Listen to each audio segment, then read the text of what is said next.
পাছত আপোনালোকে মোক ইমান বেছি ছাপোৰ্ট কৰিলে, যাৰ বাবে আজি মই ইমান মানে এখন ৰাইজৰ সন্মুখত কিবা নহয় কিবা সন্মান পাবলৈ সক্ষম হৈছোঁ। আৰু এইফালে দেখিছে নহয়, যিটো আপোনাৰ অকণমান মানুহ বিহত সম্বৰ্ধনা জনাবলৈ থাকি গৈছিলে, গতিকে তেওঁলোকক এতিয়া সম্বৰ্ধনা জনোৱা হৈছে। দিছে কংগ্ৰেচুলেশ্যন, থেংক ইউ ছ' মাছ। আপোনালোকৰ বাবে কেৱল সম্ভৱ হৈছে, সেই গতিকে আপোনালোকে যিসকলে চাই আছে লাইভটো আপোনালোকে পুনৰ শ্বেয়াৰ কৰি দিব। আমাৰ বিশেষ ব্যক্তিক অনুৰোধ জনাইছোঁ।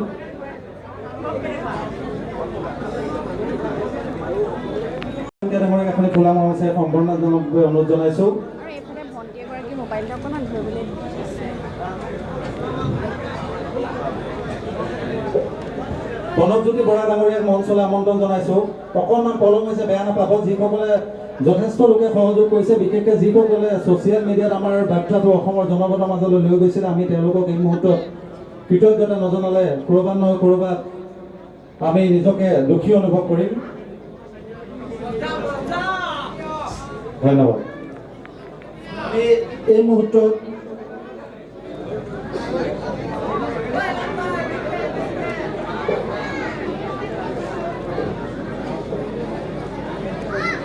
আমি আমাৰ খেল পৰিচালনা সমিতিৰ উপ সভাপতি মানৱ গগৈ ডাঙৰীয়াই আমাৰ এই যাত্ৰাত সহযোগিতা আগবঢ়োৱা আৰম্ভণিৰ পৰা আজি পৰ্যন্ত যথেষ্ট ছ'চিয়েল মিডিয়াত এক্টিভ, লগতে আমাৰ খেল পৰিচালনা সমিতিৰ প্ৰায় 1 লাখতকৈ বেছি টিকট বিক্ৰী কৰিছে।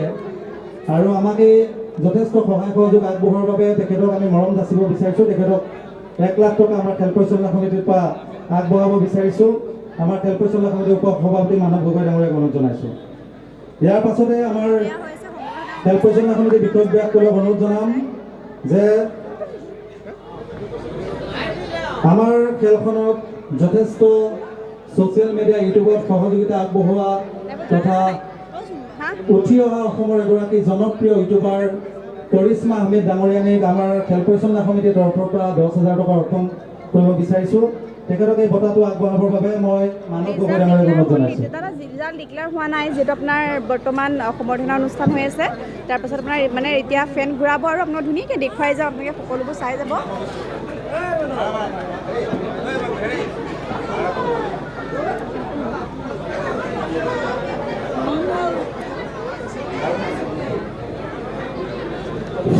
ইয়াৰ পাছতে আছে ইউটিউবাৰ জিতেন দত্ত ডাঙৰীয়াক আমি 10,000 টকা বঁটা প্ৰদান কৰিব আগবাঢ়িছোঁ। এই 10,000 টকা বঁটা প্ৰদান কৰিবৰ বাবে আমাৰ বিশেষ ব্যক্তিক অনুৰোধ জনাইছোঁ।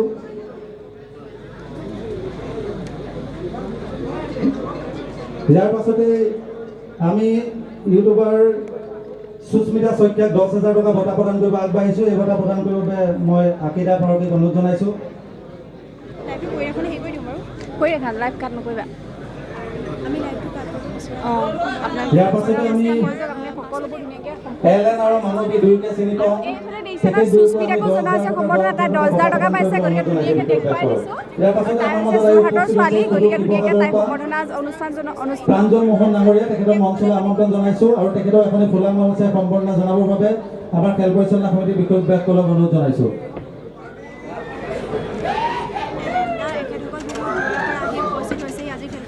কেতিয়া আৰম্ভ হ'ব খেল? দাদা খেল আৰম্ভ হ'বই। এয়া সম্বৰ্ধনা অনুষ্ঠান শেষ হোৱাৰ পাছতে আপোনাৰ খেলৰ আৰম্ভণি হৈ যাব, গতিকে আপোনালোকে ধুনীয়াকৈ চাই যাব পাৰিব। অকণমান দেৰি ধৈৰ্য ধৰক, আৰু যিহেতু ইমান দেৰি আপোনালোকে ধৈৰ্য ধৰিলে, সেই গতিকে কৈছোঁ আপোনালোকে অকণমান দেৰি ধৈৰ্য ধৰক, আৰু অকণমান পাছতে আপোনালোকে খেলখনত